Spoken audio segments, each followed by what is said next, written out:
ഹരിശരണം. എല്ലാവർക്കും നമസ്കാരം. അഴകേഴും കൃഷ്ണമഴമുകിൽ വർണ്ണ അഖില ലോകേശ ഭഗവാനേ, അഗതികൾ ഞങ്ങൾ അഭയമേകണേ, അകവിനാശന ശ്രീകൃഷ്ണ. പല രൂപം പൂണ്ടു പല കാലത്തൂമി ഉലകിൽ വന്നു നീ ഭഗവാനേ, പതിതരെ ഭഗവൽ ഭക്തരെ പരിരക്ഷിച്ചിടുവാൻ ശ്രീകൃഷ്ണ. പൊന്നോട കൂടൽ നാഥമോടൻ്റെ മുന്നിലെത്തുമോ കാർവർണ്ണ, മധുരപൂരിയും ലീലാരംഗവും മധുരമാകണം സ്മരണയിൽ. ഗോവിന്ദ ഹരി ഗോവിന്ദ ഹരി ഗോവിന്ദ ഹരി ഗോവിന്ദ, ഗോവിന്ദ ഹരി ഗോവിന്ദ ഹരി ഗോവിന്ദ ഹരി ഗോവിന്ദ. കൃഷ്ണഗാഥ ആദ്യ ഭാഗം, കൃഷ്ണോൽപത്തിയുടെ തുടർച്ച. ഭഗവാൻ പറഞ്ഞതുപോലെ യാദവരായിട്ട് ഭൂമിയിൽ അവതരിക്കണം എന്ന തയ്യാറെടുപ്പിൽ അവർ ഓരോരുത്തരുമായി ഭൂമിയിൽ വന്നു പറന്നു. അതുകൊണ്ട് അവരൊക്കെ വന്നു പറന്ന ആ സ്ഥലമാണ് മധുരാപുരി. ആ രാജ്യത്തിൻ്റെ മഹിമ ദേവലോകത്തെയും വെല്ലുന്നതായി. കാരണം ദേവന്മാരുടെ അംശങ്ങളൊക്കെ ഭൂമിയിൽ വന്ന് അവതരിച്ചതിനാൽ. ശ്രീ മധുരാപൂരി എന്നൊരു നാമമായി ശ്രീമതിയായൊരു രാജധാനി, യാദവന്മാർക്കെല്ലാം ആകാരമായി നിൻ ആദിയിലുണ്ടായി പണ്ടു പാരിൽ. നാഗികൾക്കെല്ലാം ആകാരമായൊരു നാഗമഹാപുരി എന്ന പോലെ.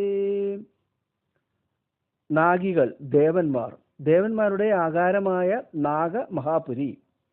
ആ സ്വർഗലോകത്തെ മഹാപുരി എങ്ങനെയോ അതുപോലെ യാദവന്മാരെല്ലാവരും ദേവന്മാരുടെ അംശമായതിനാൽ അവരുടെ ആകാരമായിട്ടുള്ള അവരുടെ വാസസ്ഥാനമായ മധുരാപുരി അത് ശ്രീമതിയായി ഐശ്വര്യലക്ഷ്മി നിറഞ്ഞു നിന്ന ഒരു രാജധാനിയായി തീർന്നു. സ്വർപ്പദം തന്നിലുള്ള ആശയുണ്ടായി വരാം അപ്പൂരി തന്നീരിപ്പോർക്കെന്നും, നന്ദനം തന്നോടെ നിന്ദയെ ചെയ്യുമം മന്ദിരെ നിന്നേഴും നിഷ്കൂടങ്ങൾ. ഇനി ഓരോരോ കാര്യങ്ങളായിട്ട് വർണ്ണിക്കുകയാണ്. നിഷ്കുടങ്ങൾ എന്നാൽ പൂന്തോട്ടങ്ങൾ. അപ്പോൾ ഈ മധുരാപുരിയിലെ പൂന്തോട്ടങ്ങൾ നന്ദനത്തിലെ പൂന്തോട്ടത്തിനെ നിന്ദിക്കുന്ന പോലെ ഈ രീതിയിൽ വർണ്ണിക്കാറുണ്ട് പൊതുവെ കവികൾ. അപ്പോൾ ഇവിടുത്തെ മനോഹാരിതയെ വർണ്ണിക്കാനാണ് ദേവലോകത്തെ ആ പൂന്തോട്ടം അത് മോശമായി പോയോ എന്ന് പോലും തോന്നിപ്പോകുന്നു. നിർജ്ജര ദീർഘിക തന്നുള്ളിലേറുന്ന ലജ്ജയെ ചേർക്കൂമി ദീർഘികകൾ, ധർമ്മിഷ്ഠരായോരെ ചിന്തിച്ചു കാൺകിലോ ധർമ്മജൻശീലവും തന്മകൂലും. ദീർഘികൾ എന്നാൽ പൊയ്ക. അപ്പോൾ ഈ മധുരാപുരിയിലെ പൊയ്കകൾ നിർജ്ജര ദീർഘിക, നിർജ്ജരന്മാർ ദേവന്മാർ. ദേവന്മാരുടെ ആ സ്വർഗലോകത്തെ ദീർഘികയുടെ ഉള്ളിൽ ലജ്ജയെ ഉണ്ടാക്കും. അതും ഇതേപോലെ ഇവിടുത്തതാണ് മനോഹരം എന്ന് പറയാൻ വേണ്ടി പറയുന്നു. ഇനി ഈ മധുരാപുരിയിലെ യാദവന്മാരുടെ ധർമ്മിഷ്ഠത കണ്ടിട്ട് ധർമ്മദേവൻ പോലും താനാണോ ധർമ്മിഷ്ഠനെന്ന് സംശയം തോന്നിപ്പോകും. അതുപോലെയാണ്. ആയങ്ങൾ കാണുമ്പോൾ തോയാകരൻ തന്നിൽ പായുന്ന വന്നതിജാലം പോലെ സ്വർണൗകം തന്നൂടെ തിന്മയെ കാണുമ്പോൾ തിണ്ണമൊന്നഞ്ചുമമ്മേരുശൈലം. ആയങ്ങൾ, ഈ നദികളുടെ ഗതിവേഗം കാണുമ്പോൾ തോയാകരൻ തന്നിൽ, തോയാകരൻ സമുദ്രം, സമുദ്രത്തിലേക്ക് പായുന്ന വന്നതിജാലം പോലെ. അപ്പോൾ അത്രയും നദികൾ കൊണ്ട് പോഷക സമ്പുഷ്ടമാണ് ഈ മധുരാപുരി.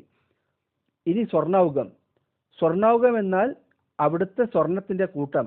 അത് കാണുമ്പോൾ അതിൻ്റെ തിന്മ, തിന്മ എന്നാൽ വർധന, അതിൻ്റെ ആ വർധനവ് കാണുമ്പോൾ തിണ്ണമൊന്നഞ്ചും, തിണ്ണം അഹങ്കാരം, മേരുശൈലത്തിന്റെ അഹങ്കാരം ഇല്ലാതാകും. കാരണം അത്രയധികം ഐശ്വര്യ സമ്പൂർണമാണ് മധുരാപുരി.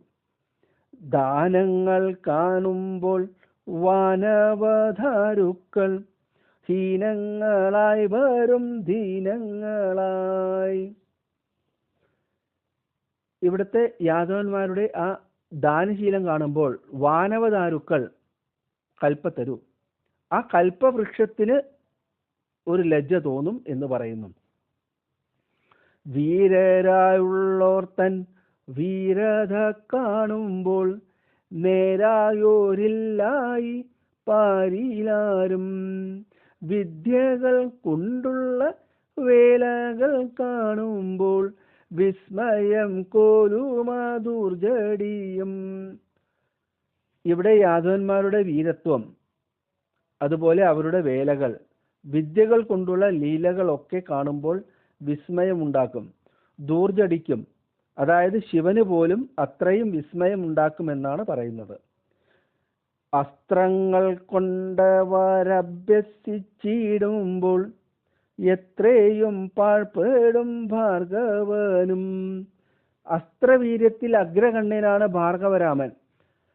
എന്നാൽ ആ ഭാർഗവരാമൻ പോലും ഇവിടുത്തെ ഈ യാദവന്മാരുടെ അസ്ത്രപാടവം കാണുമ്പോൾ ഭാർഗവന് പോലും ഉള്ളിൽ താൻ ഒന്നുമല്ലാത്തവനാണ് എന്ന് തോന്നിപ്പോകും.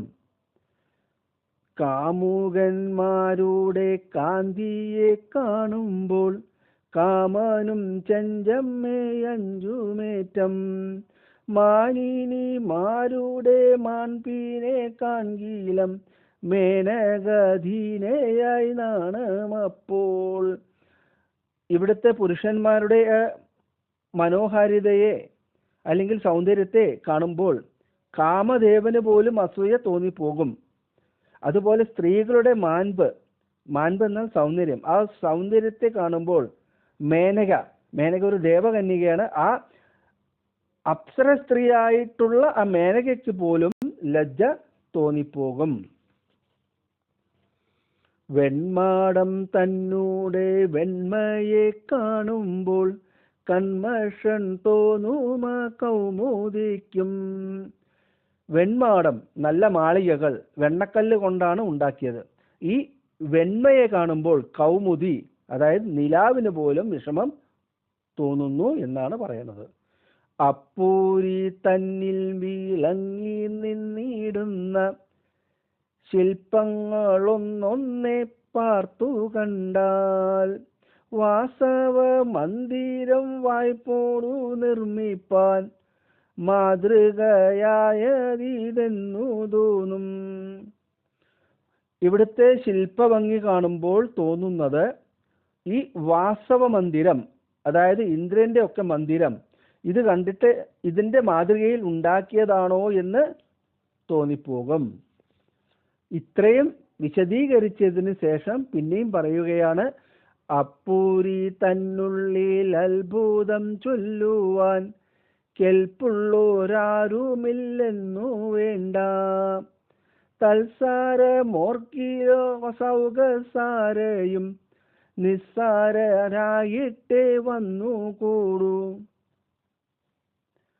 ഈ മധുരാപുരിയുടെ അത്ഭുതം പറയുവാൻ ആർക്കും സാധിക്കില്ല. അത് മാത്രമല്ല, ഈ മധുരാപുരിയുടെ മനോഹാരിത ഓർക്കുകയാണെങ്കിൽ വസൗകസാര, വസൗകസാര എന്നാൽ അമരാപുരി. ഈ അമരാപുരി പോലും നിസ്സാരമായിട്ടേ വന്നുകൂടൂ.